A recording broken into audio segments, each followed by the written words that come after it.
Objectif News vous présente l'interview de 18h.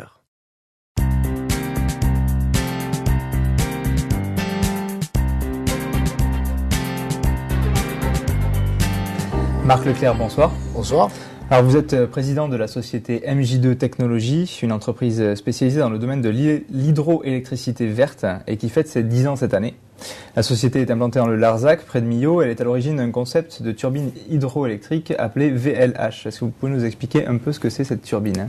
Alors, la VLH, c'est en fait une réponse au développement des énergies renouvelables dans les pays développés, où la plupart des sites disponibles pour l'hydroélectricité sont déjà équipés ou sont protégés.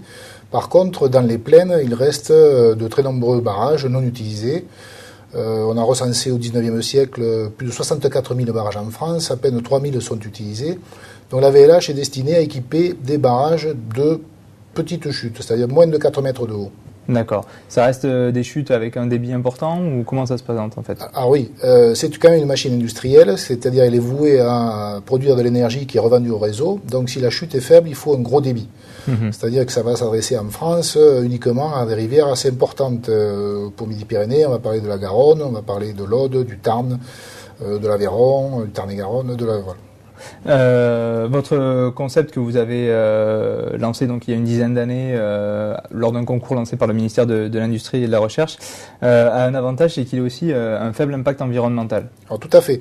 Ces machines sont submergées, c'est-à-dire on ne les voit pas, elles sont totalement sous l'eau. Du coup, elles sont totalement silencieuses, elles n'émettent aucune vibration, on peut les installer à la proximité immédiate des maisons. Et ensuite, un autre avantage très spécifique à ces turbines, c'est qu'elles permettent aux poissons vivants de les traverser en fonctionnement.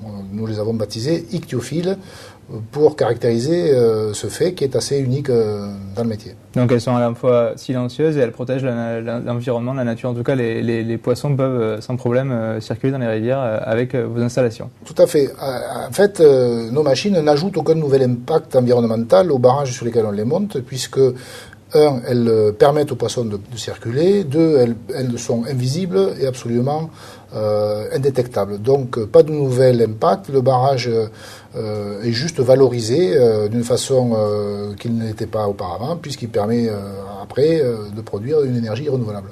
Je l'ai dit, vous êtes implanté dans le Larzac, mais vous êtes présent aujourd'hui dans 13 pays dans le monde. Vous réalisez plus de 40% de votre chiffre d'affaires à l'export. Quels sont vos objectifs aujourd'hui ?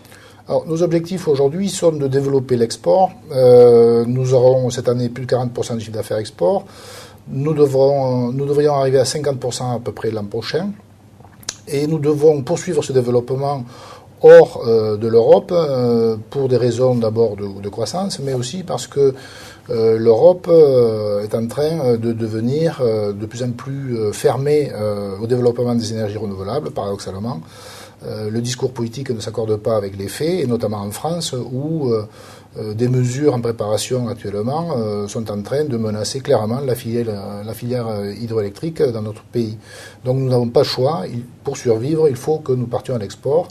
Et aujourd'hui, nous examinons des possibilités de nous développer en Amérique latine et en Asie, en Inde par exemple. D'accord, donc les nouveaux pays émergents vous intéressent particulièrement ? Tout à fait. L'Inde, le Brésil offrent tout ce qu'il faut pour y implanter des VLH. Ce sont des pays où la demande en électricité croît.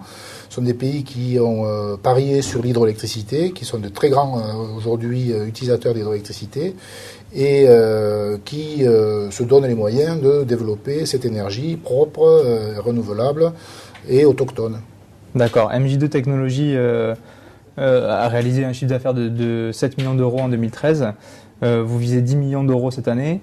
Je sais que vous avez aussi des projets qui sont en cours à Toulouse malgré tout, même si vous dites que la France n'est pas forcément le meilleur marché pour vous, mais malgré tout, il y a des projets à Toulouse. Alors oui, bien sûr.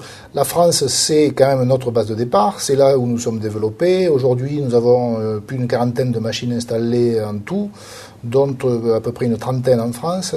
Donc nous aurons le plaisir d'inaugurer à Toulouse très prochainement, au courant du mois de septembre, notre première centrale hydroélectrique sur Toulouse.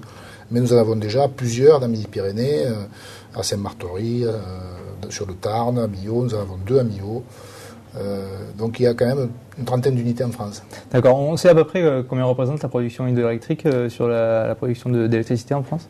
Alors, l'hydroélectricité en France, c'est pratiquement 20% de la production totale. C'est-à-dire que quasiment, pour faire simple, 80% d'énergie d'origine nucléaire et le reste d'origine hydroélectrique. Il y a quelques centrales thermiques, mais elles sont vraiment marginales. L'hydroélectricité, c'est l'énergie qui permet au réseau de fonctionner. Sans hydroélectricité, le réseau ne fonctionnerait pas. Le nucléaire est totalement rigide et inflexible. Ce sont des machines qui ne sont pas variables. Donc la différence entre la consommation, entre la demande et l'offre, c'est toujours l'hydroélectricité qui l'a fait. D'accord. On le voit, MJD Technologies a des projets de développement. Vous avez aujourd'hui combien de salariés? Alors aujourd'hui, nous sommes une trentaine. Vous envisagez des embauches? Oui, bien sûr. Nous embauchons tous les ans 3-4 personnes pour accompagner la croissance.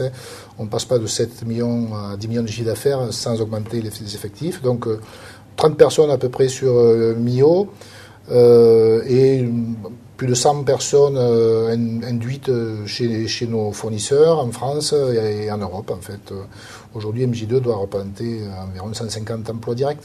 D'accord. Merci beaucoup Marc Leclerc de nous avoir présenté MJD Technologies. Mais je vous en prie. Merci.